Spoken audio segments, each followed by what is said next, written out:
I am Sergeant Mathis Chereau. For some, Mathis Chereau is considered a hero. It is my duty as a soldier to refuse the legal orders to reactivate. Others label him a U.S. traitor. The 25-year-old is an Army sergeant turned war resistor. It's an American war of aggression. It's genocidal. It's racist. One of roughly 8,000 U.S. soldiers that have reportedly deserted the Army since 2003. When I first refused to go to Iraq, I literally thought they were probably going to walk me out of Congress in handcuffs. A year later, I actually had a hearing in front of a board of officers, and I attended it in uniform, you know, and that day I was Sergeant Chereau. And I went before these guys and I explained to them my position. I said, look, I believe these are racist and inherently genocidal wars, and I think you're sending young men off to do war crimes. And I think we are being altered as a nation forever for it. We're obviously altering the face of these nations that we're, you know, actively destroying. I said, I won't have a thing to do with it. And it's not that I want to make a mockery of your system. You know, it's not that I hate the troops. You know, it is that this is wrong, and I can no longer sit by silently and allow my humanity to continue slipping away from me. But your situation is not very common. I mean, right now we are seeing a lot of U.S. soldiers resisting to go to Afghanistan. They're being court-martialed. They're being punished. They're facing dishonorable discharges. Do you feel that Afghanistan is an illegal war, and do you back the U.S. soldiers that are refusing to deploy there? Yes, 100%. Afghanistan is absolutely an illegal war under the same conventions that Iraq was an illegal war. You know, the peace community for many years now has liked to draw a distinction between the war in Iraq and the war in Afghanistan. You know, we've heard this good war terminology.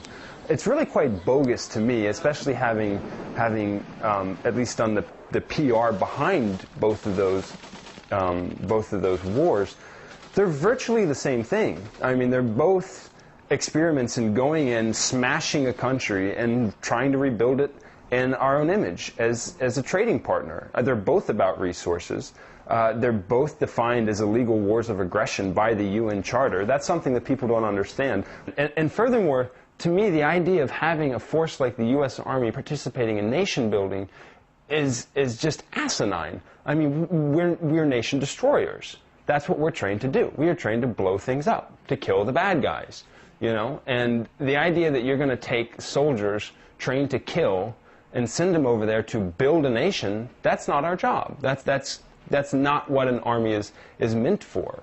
The actual mission statement of the U.S. Army is to engage and destroy the enemies of the United States in close combat. Period. End of story. So you were trained in the Army as a public affairs specialist. Right. And I read recently that you said the military may be one of the greatest public relation hoaxes ever in this country. Absolutely. Why is that? The perception of what the military is, what we do, you know, the attitudes of its soldiers, at least in the public eye, is so radically different from the reality of the military from the inside. The military experience it is not one that typically, at least for me and so many others, reflect any type of, you know, outstanding honor or integrity, or, you know, even really represented some kind of selfless service to, you know, a higher power, in this case being the United States government. What the military was inherently, fundamentally sexist, inherently, fundamentally racist. I was trained to devalue human life.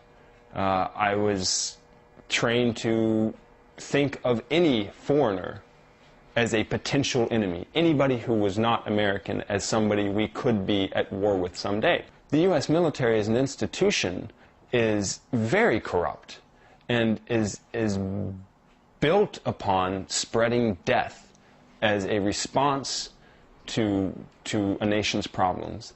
And to build a force of people willing to spread death, you know, to the degree that the U.S. Army spreads death, you have to go through serious dehumanization, and the military specializes in doing that to the people inside of it. I absolutely do not feel like a hero for anything I did in the military. The only thing I feel proud of in relation to my experience with the military is resisting. You know, you're saying the U.S. military is spreading death. That's a pretty fierce allegation. Well, it's true, and I'll say it again. The U.S. military is out there spreading death right now. It's what we do. We don't like to think of it in those terms. We like to think of it as nation building or fighting terror or, you know, anything but what it is, and it's spreading death. And be it somebody who may have violent intentions against the United States, be it a bride and a groom getting married, we are spreading death. And death was never a solution to anything.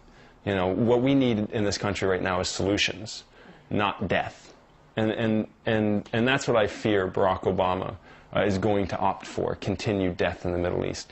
And it's only getting worse from here on out. I mean, we're entering an age of warfare that so just outdoes anything we've ever seen up to this point. I mean, we are murdering people in Pakistan now using unarmed drones being piloted from the Midwest, right here in this country.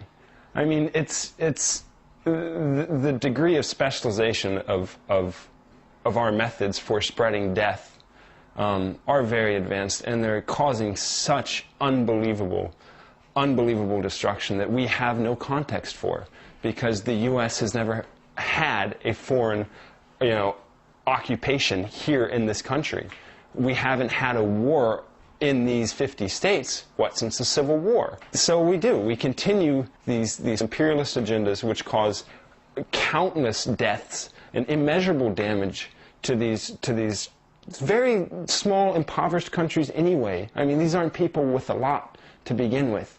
And we're going in and taking even more from them, and it is death, and we need to think of it in those terms. Right now, we're in a situation where President Obama is being asked to increase the amount of U.S. troops in Afghanistan by 40,000. Beginning next month, there will be 68,000 U.S. troops in Afghanistan. Do you think Obama is going to act according to his generals? I don't know what he's going to do. I know what he needs to do. He doesn't need to send more troops to Afghanistan. It's not the good war. More troops in an illegal war isn't going to somehow make it inherently right or even winnable. A lot of nations out there have experienced losing wars in Afghanistan, and I believe that we are absolutely going to be another one of those nations if we can commit more troops like this. You know, it's very visible, the frustration that lies among many Americans with all these demonstrations that continue to happen. Protesters are going out into the street and opposing the wars in Iraq and Afghanistan. Do you think these demonstrations serve a purpose? Because it seems as though masses are going out into the street and showing how they feel, expressing how they feel, but there's no kind of reaction to it. In a sense, you're right. The U.S. government has proven to be absolutely cadaver-like in its response to the movement, to the American people seeking redress of grievances. Absolutely cadaver-like. Myself, it's only making me more radical. I got to tell you, I feel like if marching through the streets isn't making a difference, we need to start marching into buildings. You know, I'm ready to ratchet it up that level. You know, I'm happy to put myself on the line to get this message across that we are not here to be ignored. The American people will not be ignored. You have spoken about the demonstration you were a part of that has gone violent. A demonstration at the last presidential debate in Hempstead, New York, I believe you were there filming. About 15 of us veterans marched on the last presidential debate and demanded to ask one question of each candidate, Obama and McCain. We sent a letter a week prior stating our intentions, that we felt that it was our right as American citizens, and furthermore, you know, service members being disenfranchised from impacting the political system that we, in essence, risked our lives to serve. We were brutalized. We thought we were definitely going to be heard, especially at the time. I was still very taken with Barack Obama. When we marched on the debate, we were immediately arrested by the police, and then following our initial arrest, the police charged horses out into the crowd of peaceful demonstrators who had assembled to support us. injuring a number of people, including my friend Nick, also a veteran.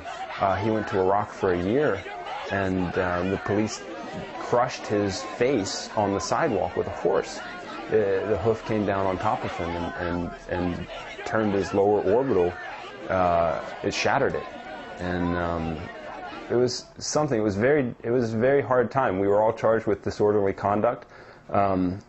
I launched and I waged a successful defense campaign to get those charges dropped, and they were finally. And it's important that the people continue organizing and continue expressing their ownership of this country in the streets, wherever they can.